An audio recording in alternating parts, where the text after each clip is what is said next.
दोस्तों, आज पेश है खूनी आवाज़ें। इंस्पेक्टर कर्नल करण की है।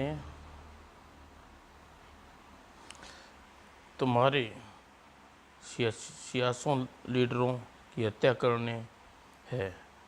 वे तुम्हारे दुश्मन हैं, उन्हें समाप्त करो, हत्या कर दो, सारे लीडरों को मार डालो। राजनीतिक तुम्हारे शत्रु हैं, उन्हें समाप्त कर दो।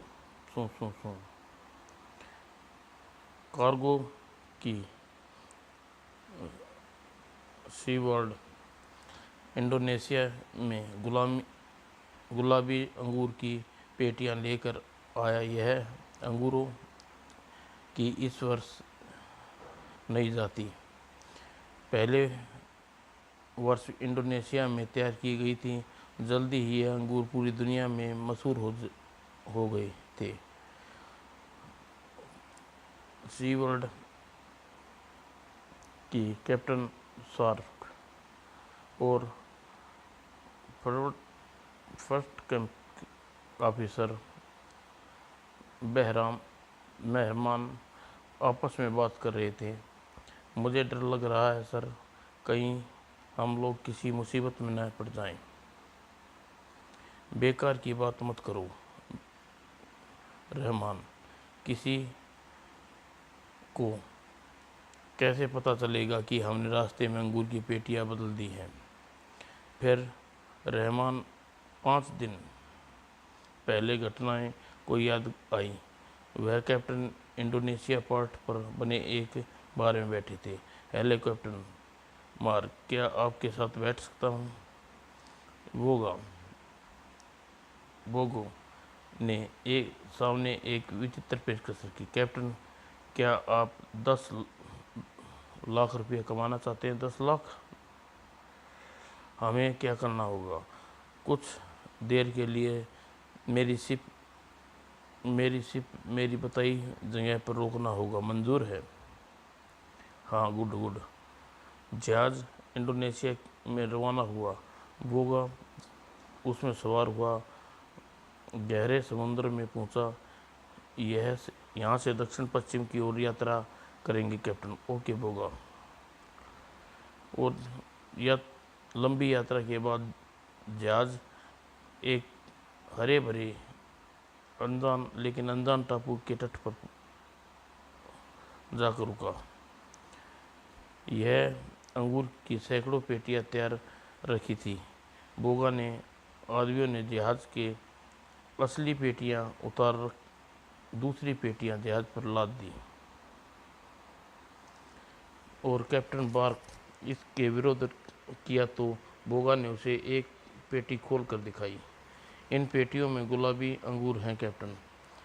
इनमें एक खास बात है, एक खास वजह से बदला है, लेकिन वह वजह तो हम तुम्हें नहीं बता सकते। और अब वह बदली हुई पेटियां राजनगर उतारी रही थी।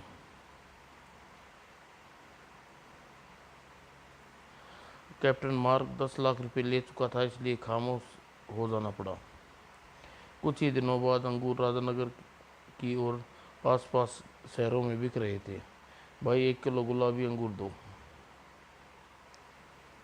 लेकिन वह साधारण अंगूर नहीं थे। एक व्यक्ति ने उन्हें खाने के बाद बेडरूम में लेटा कि अचानक फिर उसके एक स्पष्ट सवाल सुनाई दिया। तुम्हें सियानी लीडरों की हत्या करनी है। वे तुम्हारे दुश्मन हैं, उन्हें समाप्त कर दो। अगली सुबह उस व्यक्ति ने एक स्थानीय नेता की हत्या कर दी। हाँ, मैं सबको मार डालूंगा, सबकी हत्या करके रहूँगा। इसी समय करण असमल होटल में पैराडाउड के डाइनिंग हॉल में डिनर ले रहे थे। यहाँ का खाना वाकई स्वादिष्ट है।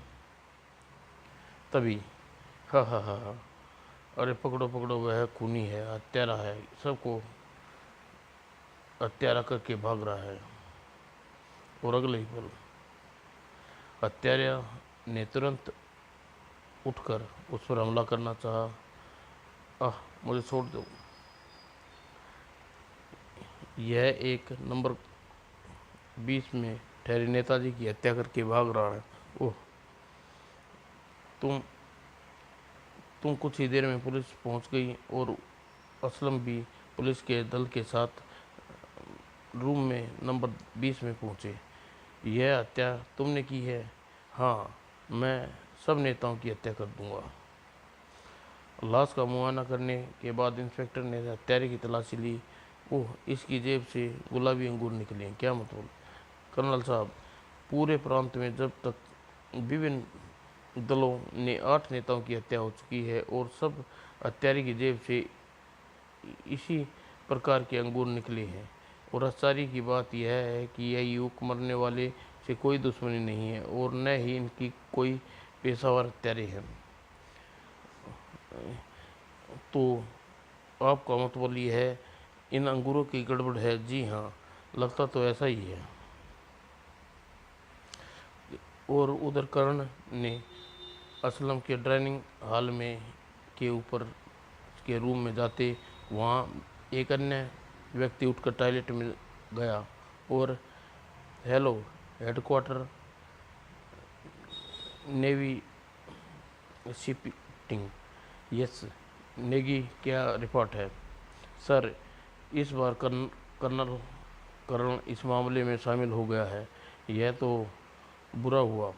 यह बहुत खतरनाक जासूस है। तुम उसके ख़त्म कर दो। और हत्यारे को पुलिस के हवाले करने के बाद कर्ण ने अगला असलम ने अपनी कार वापस ले जा रहे थे। मुझे आश्चर्य है कि हमारे डिपार्टमेंट में अभी तक इस मामले की ओर से ध्यान नहीं दिया।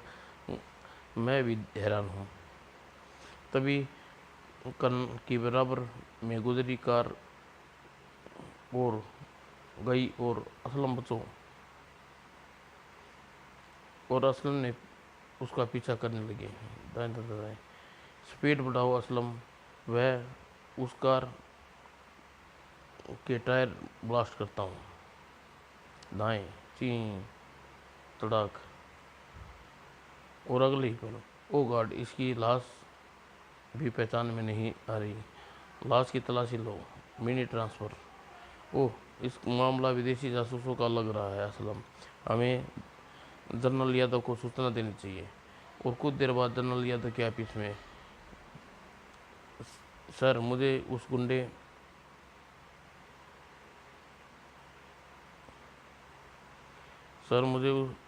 गुंडे के अंगूरों की सारे भेद लगता है। मैं इस बार खुद अंगूर खाकर देखना चाहता हूँ। नहीं कर्नल, तुम्हें कुछ हो गया तो? यह तो तय है सर, इसे खाकर कोई मरता नहीं है और अगर मुझे किसी प्रकार कोई दौरा पड़ता है तो आप उसे संभाल लेंगे। और वह अंगूर खाने लगा। मैंने पहले भी यह अंगूर खाए हैं, लेकिन इस अंगूरों में लोगों को तेल जैसी गंध आ रही है। इसका मतलब कि यह अंगूर की जाति वह जाति नहीं है और इंडोनेशिया से मंगाई है। और अंगूर खाने के पश्चात ही कुछ देर बाद क्या हुआ कर्नल? साइंस साइंस सू सू सू। और लेकिन कर्नल की बात सुनी ही नहीं। हत्या कर दो, सारे लीडरों को मार डालो, राजनीतिक तुम्हारे शत्रु हैं, समाप्त कर दो। मैं अगले ही पल मैं सबको मार डालूंगा। यह आप क्या कह रहे हैं सर? हट जाओ, सबको मार डालूंगा, बस मेरे दुश्मन हैं। ओह कर्नल, रुक जाओ। और कर्नल का यह हाल देखकर जनरल एक स्विच दबाया और तुरंत ही 4 व्यक्ति प्रकट हुए।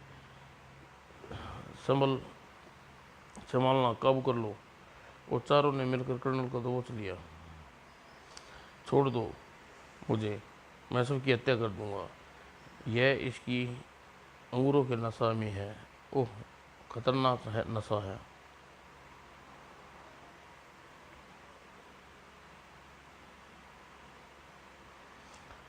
कर्नल को हेडक्वार्टर अस्पताल में पहुंचा दिया गया, जहां डॉक्टर ने उसे नींद का इंजेक्शन लगा दिया और सुला दिया।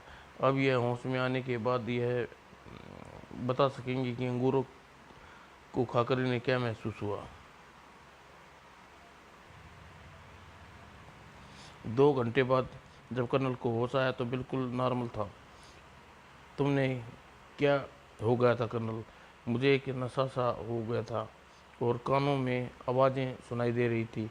मुझे लीडरों की हत्या करनी है और का आदेश दे रही थी, लेकिन हमने तो कोई आवाज़ नहीं सुनी। मेरा विचार है कि मुझे अल्ट्रासोनिक आवाज़ें आ रही थी। यह अंगूर इंसान के दिमाग में पर असर करते हैं, जिससे परिणाम स्वरूप आदमी अल्ट्रासोनिक आवाज़ें सुनाने लगता है, जिसे दूसरा इंसान नहीं सुन सकता। मगर यह आवाज़ें आती कहाँ से हैं?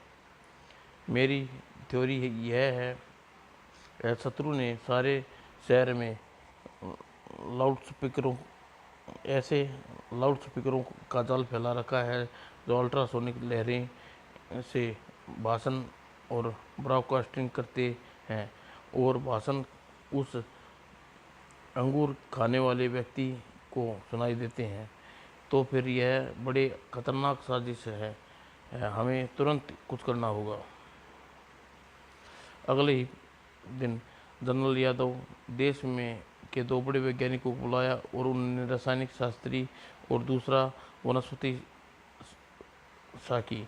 उन्होंने सारी बात बताने के बाद डॉक्टर प्रशांत और डॉक्टर मोहन, मैं चाहता हूं कि आप ऐसी किसी दवाई का बनाएं जिनसे अंगूरों के नशे का प्रभाव तोड़ा जा सके। सर, हम उसकी पूरी कोशिश करेंगे।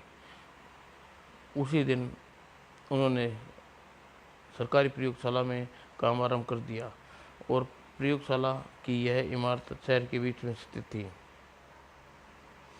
2 दिन बाद सी यार्ड अंगूरों की पेटियां लादने वाले मजदूरों को नया मजदूर भी शामिल था। वो वास्तव में कर्नल कर्ण था। इन अंगूरों को एक बार यहीं चेक कर लेना होगा। और अगले ही पल अंगूर समेत उठाते हुए उसने एक अंगूर को तोड़ा और उसे सूंघा। इसमें लौंग की खुशबू नहीं है। इसका मतलब अंगूर नशीले नहीं है। उसके बाद वह फर्क घंटे मजदूरों के साथ काम करता रहा, सिर्फ कई घंटे काम करता रहा। इस बीच पेटियां टूटी हुई निकली। कर्ण ने अंगूर सूंघ कर देखे, मगर उसे वे भी किसी लौंग की गंध नहीं आ रही थी। इसका मतलब इंडोनेशिया नहीं सही अंगूर भेजे हैं। रास्ते में किसी ने जगह पर पेटी बदली जाती है।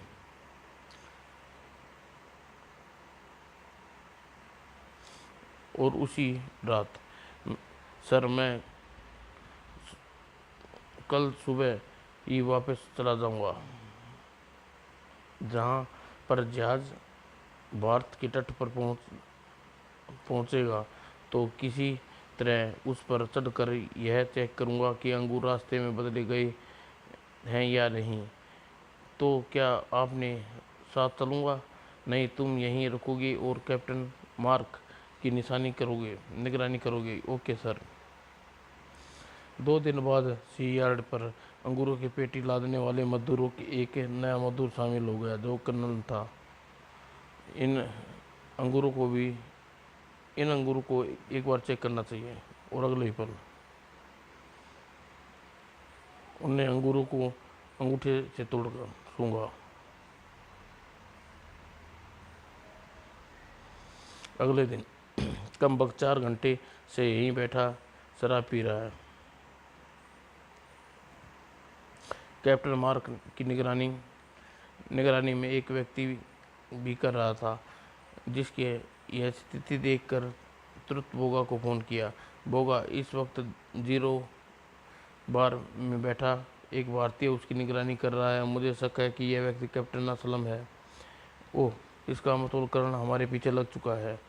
और कुछ देर बाद वो यह शायद बंदरगाह पर जाएगा। इसका जहाज रवाना होने में अभी 2 घंटे शेष हैं। और कैप्टन पैदल ही बंदरगाह की ओर चल पड़ा। ओह यह यह तो बोगा है। और बोगा के निकट पहुंचते, बोगा तुम? हाँ, हम तुम्हें एक तमाशा दिखाएंगे। लेकिन कैप्टन ने उन लोगों की बातें करते देख असलम उनके निकट से गुजर जाने के लिए फैसला किया। और लेकिन जब वह पहुंचा, हेलो कैप्टन असलम, आप हमारे कैप्टन का पीछा कर रहे हैं क्या मतलब? तभी ओह यह क्या बदतमीजी है, सेटअप। लेकिन बोगा असलम की जेबों से रिवॉल्वर निकाल कर अपनी जेब में रख लिया और अगले ही पल डिशू। और तभी एक गुंडे ने अपनी कमर से बंधी मोटरसाइकिल की चैन खींच ली। तड़ाक तड़ाक। आह आह।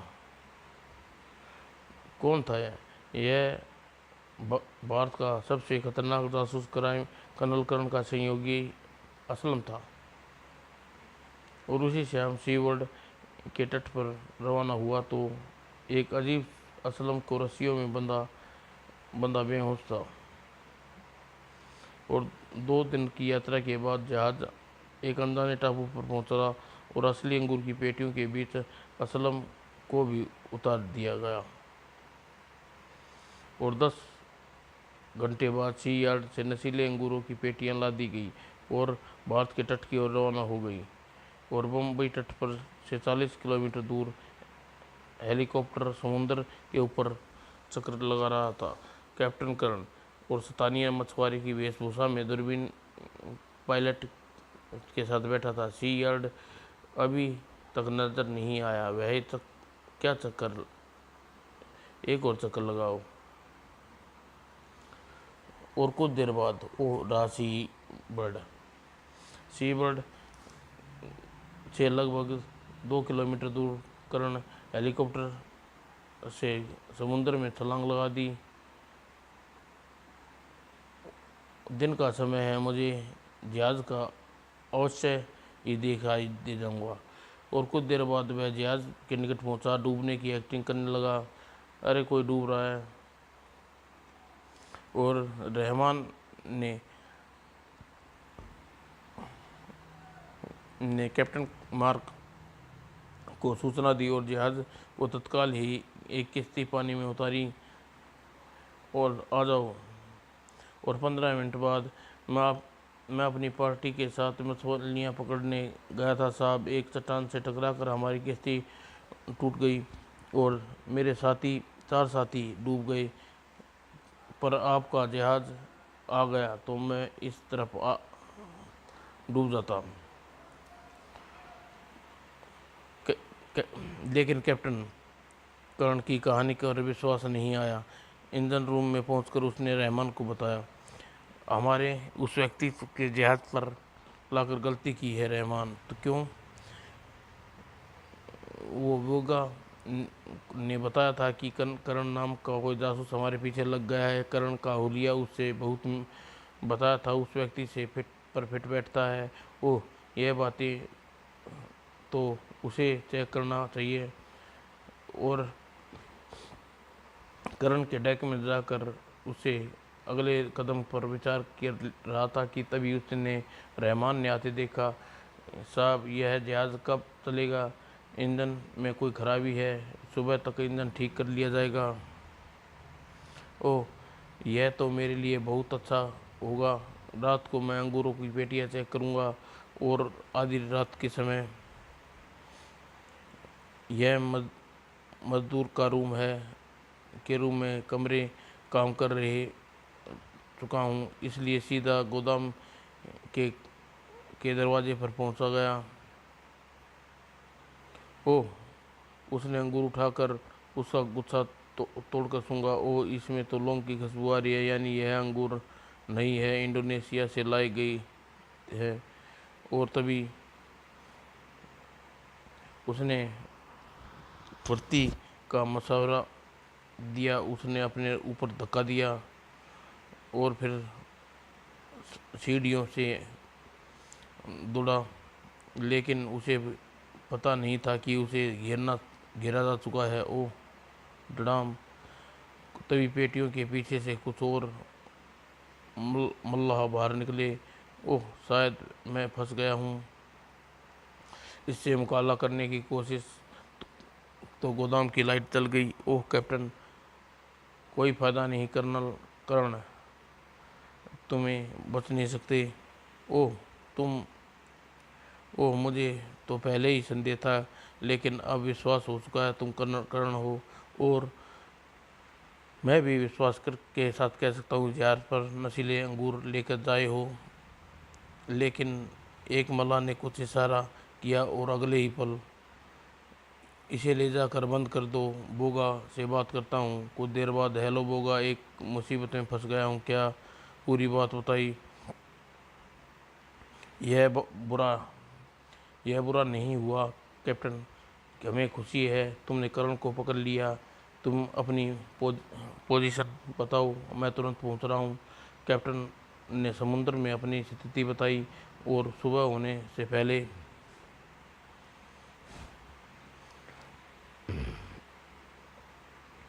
हेलो कैप्टन, हमारा मेहमान कहाँ है। मैंने उसे कैबिन में बंद कर रखा है।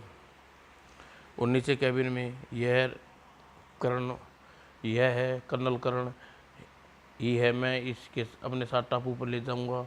यह मुझे किस टापू पर ले जाना चाहता है, इसे तो ले जाओगे, लेकिन मैं क्या करूं। इसने मुझे डर है कि मैं मुंबई तट पर गिरफ्तार कर लिया जाऊंगा। हाँ हाँ, तुम जहाज मुंबई लेकर नहीं जाओगे, अपना जहाज टापू पर ले चलो, उसके साथ ही विमान में ले जाता हूँ, ठीक है। यह टापू ज़रूर इनका हेडक्वार्टर होगा। मुझे चुपचाप इनके साथ चला जाना चाहिए। और वेगा और उसके साथी के साथ विमान में सवार हो गया और कर्ण कोई आपत्ति नहीं की। इससे पहले हेडक्वार्टर का पता लगा लूँ, फिर कुछ करूँगा। और कुछ देर बाद और 3 घंटे के बाद विमान एक टापू के छोर पर उतरा और जहाज से उतरकर उसके एक जीप में बिठाया गया। और कुछ ही देर बाद जीप के रास्ते से गुजर रही थी। उधर दोनों तरफ मैदानों में अंगूरों की बेलें फैली हुई थी। ओ यहाँ तो नशीले अंगूरों को खेती की जाती है। ओ माय गॉड, यह तो पूरा शहर बसा हुआ है। इस टंकी इस टैंक की पीने का पानी सप्लाई किया जाता है।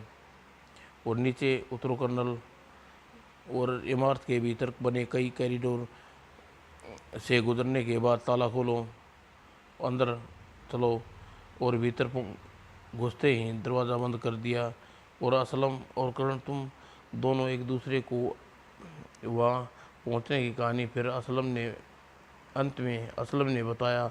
इनके कैद रहते मैंने जो जानकारी प्राप्त की है उसके अनुसार ये एक ऐसे टापू पर है जो भारत और इंडोनेशिया के बीच समुद्र में स्थित है। यहाँ से फरार होने का कोई रास्ता नहीं है, क्योंकि टापू तट पर पहरा रहता है और गार्ड का आदेश है अगर कोई उसे बाहर आने की कोशिश करे तो उसे गोली मार दी जाए।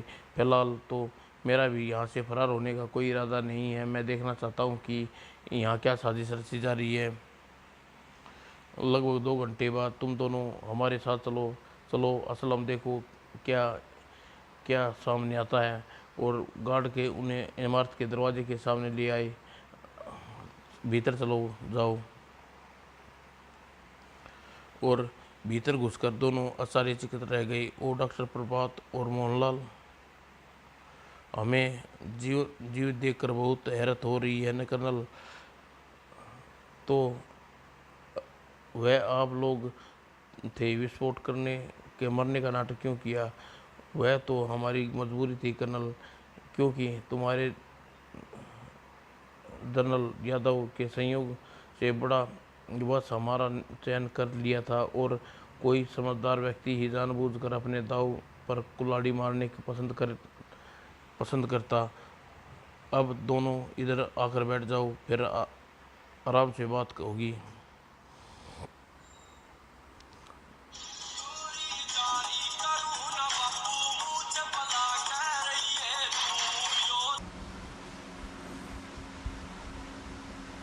क्या मैं आपका परिचय जान सकता हूँ? मैडम, यह मदाम मोना है। यह इंडोनेशिया की है सबसे धनवान महिला। दरअसल मैं और डॉक्टर प्रशांत पिछले 5 वर्षों से इसी के लिए काम कर रहे हैं। ओह, तो हमारी असली दुश्मन मैडम मोना है। दुश्मन नहीं, बल्कि तुम दोनों की दोस्त। तुम्हारे कारनामे की से बहुत प्रभावित हूँ और तुम्हारा अपना साथी बनना चाहती हूँ, वरना मैं तुम्हारी हत्या करवा सकती थी। जान जान बख्शी के लिए धन्यवाद। इसलिए हम आपके किस काम आ सकते हैं मैडम? यह तुम्हें डॉक्टर प्रशांत बताएंगे। कर्नल, मदाम ने बहुत बड़ा प्लान तैयार किया है करके देश के अंगूरे की नस्ल तैयार करवाई है। इन अंगूरों द्वारा हम इंसान के अल्ट्रा सैनिक आवाज़ें सुनाने में समर्थन बना देते हैं और अंगूर खाने वाले शख्स हमारे आदेश मानने पर विवश हो जाते हैं। मदाम का प्लान है कि अंगूरों का नशा करने लोग के द्वारा देश के सियासी लीडरों को समाप्त करा दिया जाए और फिर पूरी दुनिया पर एक ही हुकूमत कायम हो जाएगी। लेकिन यह मूर्खतापूर्ण विचार है। सिर्फ देश सियासी लीडरों से नहीं चलता, वहाँ की सेना भी होती है। लीडर्स को ख़त्म हो सकते हैं, लेकिन सेना सत्ता संभाल लेगी।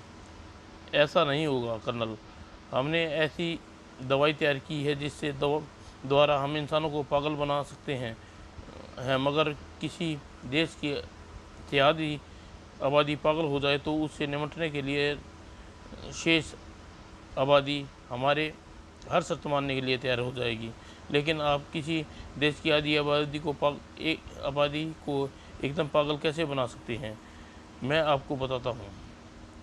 डॉक्टर प्रशांत ने उसे अलमारी के निकट गया और एक शीशी दिखाई।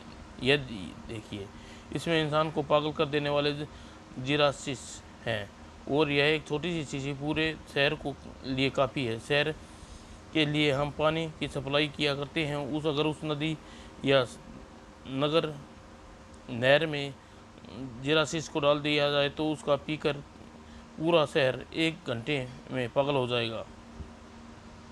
करण उठकर डॉक्टर प्रसाद की ओर बढ़ा।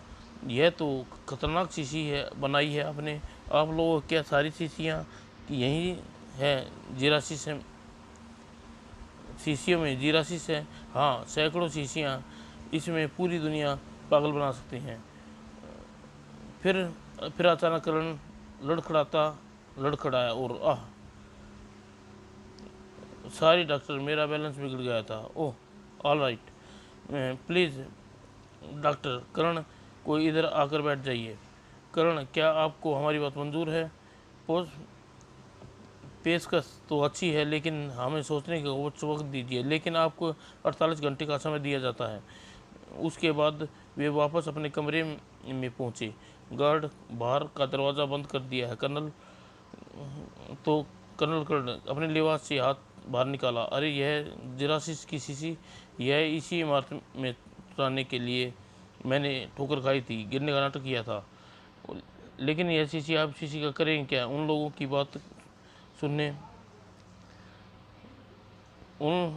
बातें सुनते हुए मेरे दिमाग में एक स्कीम आई है। अगर यह कामयाब हो गई तो बिना खून खराबा ही हम दुश्मनों को काबू पा लेंगे। आधी रात का समय हो जाने के बाद उन्होंने स्कीम पर अमल किया। भाई, जल्दी दरवाज़ा खोलो, मेरे साथी की तबीयत अचानक ख़राब हो गई है। असलम ने अपनी स्कीम समझाई। क्या हुआ? गार्ड ने जैसे ही असलम की ओर गर्दन घुमाई। देखो, जल्दी करो और इसकी वर्दी उतार कर मुझे दो। और 5 मिनट बाद करण गार्ड की वर्दी में खड़ा था। ओके असलम, अब मैं चलता हूँ। अगर पकड़ा गया तो शायद दोबारा मुलाकात न हो उसके। मुलाकात ज़रूर होगी। अगर मैं उसकी कामयाबी के लिए दुआ करूँगा। और ताला लगा कर किसी को शक नहीं होगा कि मैं बाहर निकल गया हूँ। वह इमारत की सुरक्षित स्थान पर सफलता से मिलने के चांस बंद हो जाएंगे। यह इमारत दरवाजे पर सुरक्षित पहुंच गई। अगर यहाँ से बचकर निकल गया तो बात बने। और उसने तितली उंगली भी हिचक नहीं दिखाई और लापरवाही से चलता हुआ गार्ड्स के निकट पहुंचा। कहाँ जा रहे हो? ए नंबर 1। माई गार्ड्स ने नींद का असर था, अतः उन्होंने उसके और ध्यान नहीं दिया और कर्नल सुरक्षित इमारत के बाहर आ गया। अब मेरी मंजिल वह पानी की टंकी है। गार्ड को ठिकाने लगाना पड़ेगा। और सिर झुकाए हुए गार्ड की ओर बढ़ा। गार्ड उसकी ओर अपने हाथों की उसे अपना साथी समझ रहा था। उसके पास माचिस होगी क्या? हाँ। और अगले ही पल कराटे का एक ही बार गार्ड को गर्दन की हड्डी तोड़ डाली। और अब इस टंकी की सप्लाई किया जाने वाला पानी जो पिएगा वह पागल हो जाएगा। और कुछ घंटे बाद थैंक गॉड आप लौट आए। अब क्या होगा? काम हो गया है, सिर्फ एक पहरेदार को ख़त्म करना पड़ा। और सफलता के लिए भगवान से प्रार्थना करते हैं। उसके बाद दरवाजे बंद करके सो गई। और सुबह बाहर को कुछ अजीब सी आवाज़ें कर्ण के असलम को उठाया। आह आह आह आह, असलम उठो, बाहर कुछ हंगामा हो रहा है। और उन्होंने दरवाज़ा खोल कर बाहर झाँका। वो गार्ड, यह पागल हो गई। हा हा हा हा, असलम हमारी स्कीम सफल रही। दवाई सच और हा हा हा, दवाई सचमुच जादू का असर दिखाया। हा हा वो ये और दोनों बाहर निकल आए। किसी ने उसको ध्यान नहीं दिया। मैं टेली ट्रांसमीटर से रूम तलाश करता हूँ और दोनों डॉक्टरों को बादाम मोना की खबर ले लेते हैं। अभी थोड़ी देर कोशिश करने बाद असलम रेडियो को ढूंढ निकाला। वह रहा रेडियो रूम। हो हा। और इन सब की हालत देखकर हंसी आ रही है। हा। और तभी हा मेरे पास डॉक्टर प्रशांत। हा मेरे पास आओ डॉक्टर प्रशांत, मुझे हाथ मत लगाओ मोना की बच्ची। और दरवाज़ा खोलो, भीतर दिलचस्प नज़ारा था। ये दोनों पानी पीकर पागल हो गए हैं। हा ही वाह। और तभी आओ आओ कर्नल तुम्हारी प्रतीक्षा कर रहा था। ओ डॉक्टर मोहन। हाँ तुम बड़े कमीने हो कर्नल। हमने तुम्हें इतनी बड़ी पेशकश दी, तुमने हमारे साथ धोखा किया। कमीना मैं नहीं तुम हो डॉक्टर, क्योंकि तुम अपने देश से गद्दारी कर रही हो। और तुम क्या समझ रही हो? तुम अपने देश को बचा लिया। मूर्ख आदमी, 8 घंटे के बाद दवाई का असर ख़त्म हो जाएगा। उसके बाद तुम्हारे देश के आदमी ऐसी सज़ा दूंगा कि दुनिया दहल जाएगी। तुम डॉक्टर तब तुम अब तुम अब कुछ नहीं कर सकोगे डॉक्टर। कुछ देर बाद भारतीय सेना पहुंचने वाली जाएगी। उससे पहले तुम्हारी गोली मार दूंगा। कर्नल घुमा। Thank you Aslam. और मैं बिल्कुल ठीक समय पहुंचा। दाएं। इससे पहले मैं तुम्हें गोली मार दूंगा कर्नल। कर्नल घूम कर देखा। थैंक यू असलम, मैं बिल्कुल ठीक समय पहुंचा।